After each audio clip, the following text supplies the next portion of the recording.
네, 오늘장 선전략 시간입니다. 코스피가 2000선 아쉽게 하루 만에 내줬습니다. 1일 천하로 끝났는데요. 1995선에서 어제 결국 마무리 지었습니다. 자, 이제 4월의 첫 국내 증시 시작을 앞두고 있는 상황인데 전망과 함께 알찬 전략을 미리 세워보도록 하겠습니다.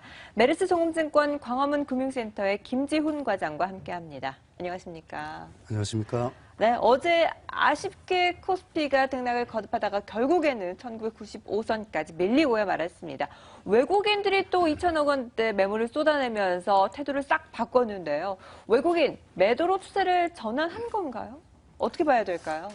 네, 이 부분이 사실 투자자들 입장에 있어서는 굉장히 중요한 요소겠지만 사실 이 하루의 수급만 가지고서는 이 외국인의 이 매도가 추세적으로 이어질 것인지 혹은 비추세적으로 조정으로 끝날 것인지 그것을 추정하기엔 아직은 조금 이른 시점이다라고 할 수 있겠습니다. 적어도 앞으로 한 2일, 3일 정도의 외국인 수급이 나온 다음에 그 정도의 근거가 쌓이고 나면은 거기에서 힌트를 얻어서 어느 정도 추정을 해볼 수는 있겠지만 지금 외국인 매도가 나온 지 하루밖에 안 됐거든요. 물론 매도 규모는 좀 큰 편입니다. 코스피 시장에서만 약 한 2천억 원 정도를 매도를 했는데요.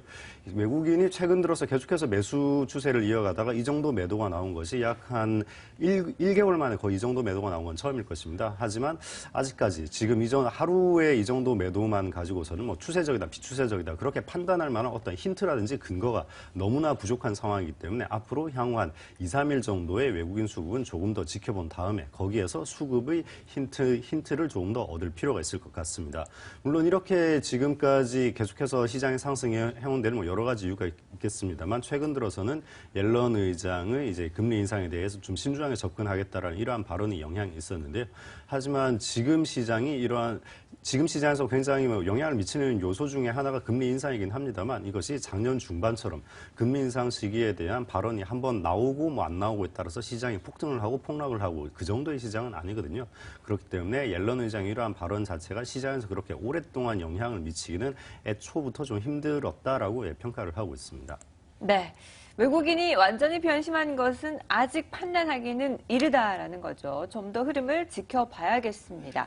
어쨌든 시장에서는 또 주목하고 있는 지표들이 있습니다. 간밤에도 고용지표가 발표가 됐지만 제조업 G2의 경기 발표를 앞두고 있는 상황에서 만약에 긍정적인 호신호를 보내온다면 우리 시장도 이 글로벌 시장 상승에 동참할 수 있지 않을까 기대감을 갖게 하는데 가능할까요? 네, 그렇습니다. 아마 최근 들어서 글로벌 증시에서 이제 양적 완화책이 나올 만큼 다 나와준 상황이기 때문에 투자자들의 관심은 이제부터 이 G2, 특히 G2 쪽에서 나올 경제 지표 이쪽으로 지금 관심이 상당히 좀 지금 많이 쏠려 있습니다. 오늘 같은 경우 미국에서 3월달 공급자관리협회에서 발표하는 제조업 지수가 발표가 되고요. 중국 같은 경우도 제조업 구매자 관리 지수가 발표가 됩니다. 지금까지 글로벌 경기에서 양적 완화를 어느 정도 많이 시행을 해왔기 때문에 여기에서 이것이 실물 경기의 호조까지 이어진다라는 것이 이 경기 지표에서 확인이 된다고 한다면 이때는 글로벌 투자자들에게 있어서 투자 심리를 굉장히 크게 개선시키는 그러한 큰 효과를 볼 수 있을 것으로 기대를 하고 있고요. 여기에다가 더해서 이제 1분기 실적까지 좀 있으면 발표가 될 텐데요. 여기에서 실적 호조까지 더해진다고 한다면 거기에서 더욱더 강한 상승 추세가 더욱더 강해지는 트렌드가 만들어질 것으로 이렇게 방금 말씀드린 것이 가장 최상의 시나리오가 될 수 있을 것으로 보여지고 있습니다. 네, 지표도 호조를 보이고 기업들의 실적도 양호하게 나와준다면 투자 심리가 확연하게 개선될 것으로 예상을 하고 있는데 글쎄요, 뚜껑은 열어봐야겠습니다. 어제 흐름만 보면 심상치 않습니다. 현대차, 기아차, SK하이닉스, LG화학까지 대형주 중심의 약세가 또 들어졌는데요. 그 배경이 어디에 있는지 만약 떨어진 만큼 또 저가 매수 기회로 삼을 수 있진 않을까 싶은데 어떻게 평가하시나요? 네, 그렇습니다. 분명 매수 기회가 될 수는 있습니다. 하지만 강력 매수 기회라고 보기보다는 어느 정도 중장기 투자자들에게 있어서는 좀 밸류 매력을 높여줄 수 있는 구간이다. 이렇게 평가를 할 수 있겠습니다. 일단 지금 방금 말씀해 주신 기아차라든지 현대차 이런 종목들이 빠진 그 수급적인 요인을 본다면은 역시 외국인의 매도가 가장 큰 이유였고요. 조금 전에 제가 드린 대로 이 외국인의 매도는 과연 추세적으로 이어질지 혹은 비추세적으로 금방 끝날지 그것을 아직까지는 판단하기 힘든 시점이기 때문에 그렇기 때문에 이 외국인의 수급에 근거해서 지금이 강력 매수 구간이다 이렇게 말씀드리기는 힘듭니다. 다른 방향에서 접근을 해본다면 밸류 측면에서 접근을 해봐야 될 텐데요. 밸류 측면에서 본다면 지금 기아차, 현대차 같은 종목은 상당히 지금 매력적인 구간이라고 할 수 있거든요. 이것 때문에 저는 이 매수에 있어서 유효한 관점을 가질 수 있는 구간이라고 말씀을 드리는 것이고요. 지금 기아차 같은 경우 시총이 약 한 19조 5천억 정도 됩니다. 그런데 2015년도 순이익이 약 2조 8천억 원. 이 향후 앞으로 12개월 퍼가 아닌 과거 퍼만 보더라도 지금 퍼가 10 이하에서 거래가 되고 있고요. 현대차 같은 경우도 시총이 33조입니다만 2015년도 순이익이 6조 수준입니다. 이렇게 본다면 과거 퍼로 본다면 거의 5에 가까울 정도로 굉장히 저평가를 받고 있는 수준이거든요.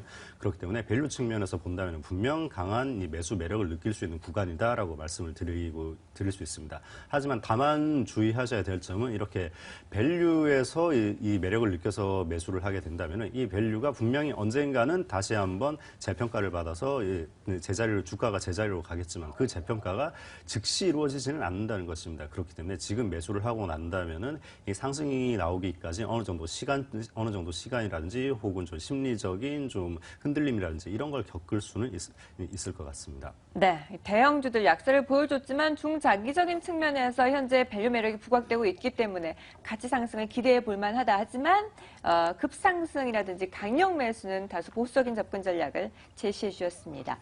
네, 그리고 또 두드러지는 움직임 하나 더 있었습니다. 여행주들 살펴봐야겠는데요. 무드투어 같은 경우에는 역성장에 대한 우려로 인해서 장 초반 약세를 보여주다가 오히려 상승으로 마감을 하는 모습이었습니다. 한편 하나투어 같은 경우에는 강세를 보여주다가 약세권 1% 하락으로 마무리 지었는데요. 이 부분은 어떻게 보시나요? 네, 여행주 중에 대표적인 모두투어와 하나투어 이 두 종목 다 사실 전망은 그렇게 좋지는 않습니다. 하지만 모두투어에 비해서 하나투어가 더 전망이 좋지 않다라고 말씀을 드릴 수 있고요. 그것 때문에 어느 정도 종가에서 이렇게 움직이는 차이가 나지 않았나 추측을 하고 있습니다. 모두투어 같은 경우는 일단 실적 전망이 좋지 않고요. 어제 신한투자에서 이 모두투어에 대한 보고서가 나왔는데 여기에서 상당히 실적을 좀 낮게 전망을 하고 있습니다. 이번 1분기 연결 영업이익이 전년 동기 대비 약 한 35% 정도 하락한 40억 정도로 전망을 하고 있고요.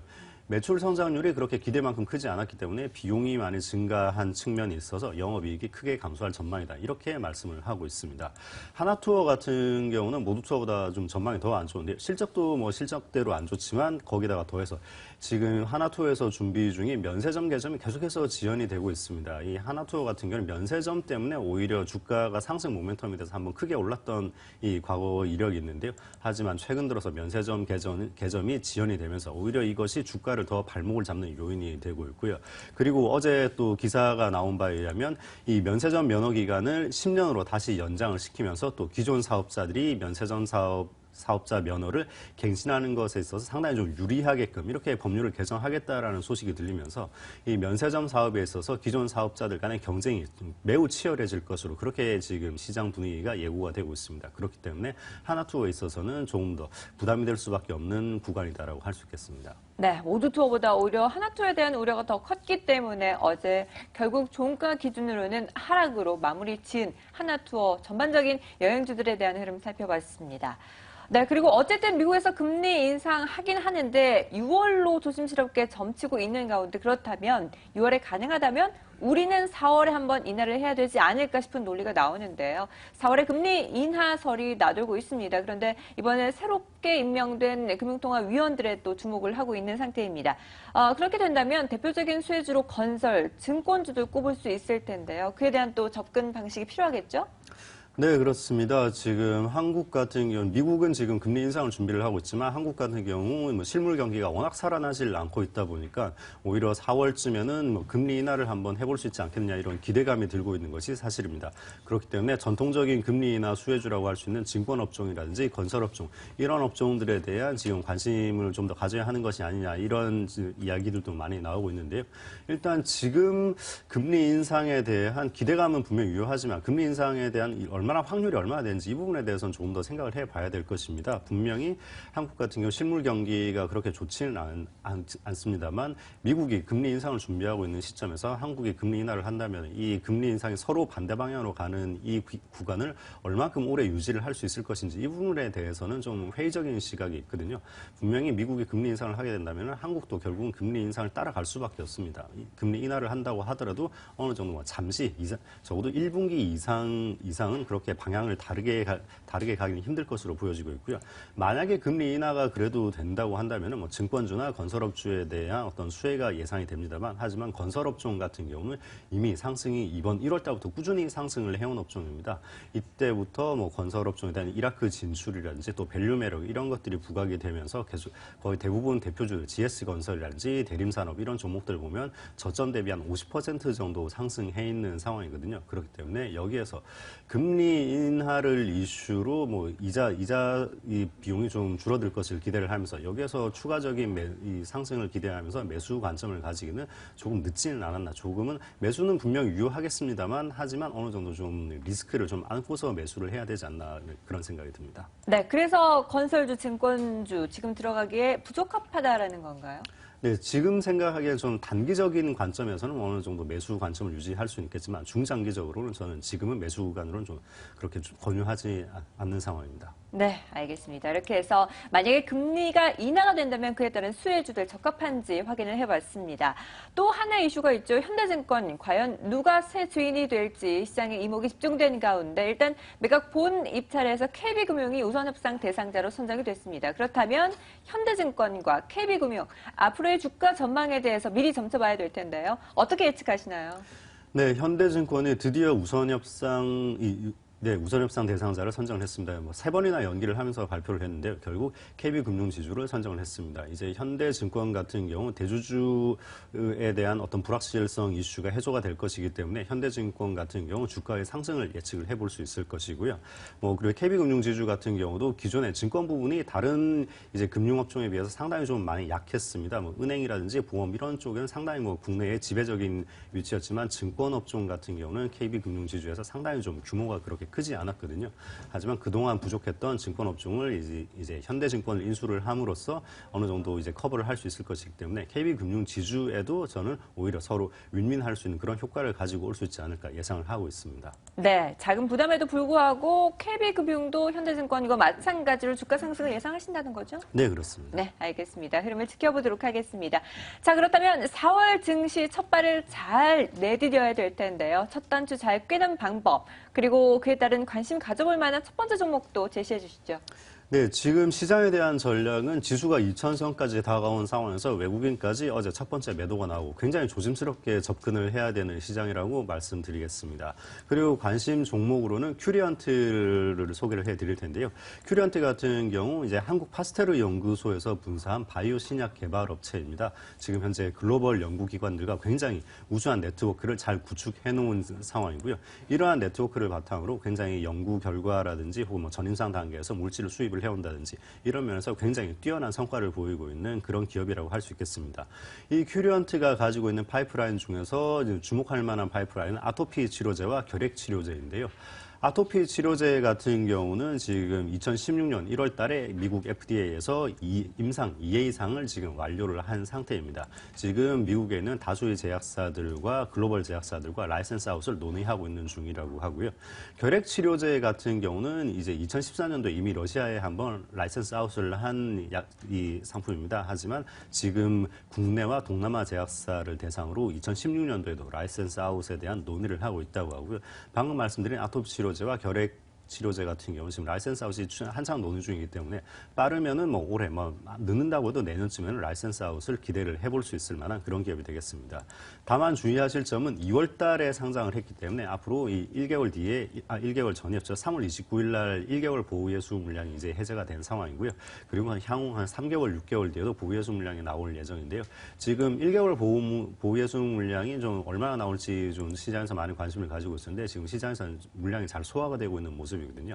앞으로 3개월, 6개월 뒤에도 보유예수 물량이 나올 때 어느 정도 소화가 되는지 꾸준히 한번 좀 살펴볼 정도 그런 좀 유의를 좀 필요로 하는 종목이라고 할 수 있겠습니다. 네, 이렇게 해서 오늘의 종목 큐리언트까지 살펴봤습니다. 좋은 흐름 기대해 보도록 하겠습니다.